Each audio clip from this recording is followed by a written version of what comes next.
अरे हमसे दुश्मनी मत करो बेटा, दुश्मनी करने को तो पूरा जहान है।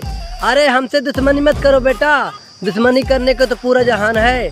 अगर हमारी आंखों में खटक गए तो बच के कहाँ जाओगे, क्योंकि हर जगह पाल साहब विराजमान है। ये गोरे गोरे लांबे गात के दुनिया में चर्चे। अरे इज्जत करे भगवान की और खौफ सिर्फ अपने आप से। अरे इज्जत करे भगवान की और खौफ सिर्फ अपने आप से।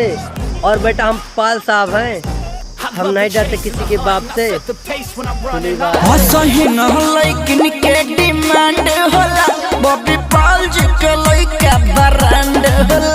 अरे औकात की बात हमसे मत कर बेटा, अरे औकात की बात हमसे मत कर बेटा।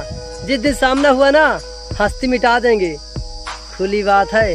मत टकरावे शेरों से तेरो घर शमशान बना ही देंगे। अरे तुम कुत्ते भी भौंक लो और लगा लो दम, अरे तुम कुत्ते भी भौंक लो और लगा लो दम, लेकिन मरने के सिवा कोई रास्ता नहीं बचेगा जब फेस टू फेस सामने होंगे हम, खुली बात है।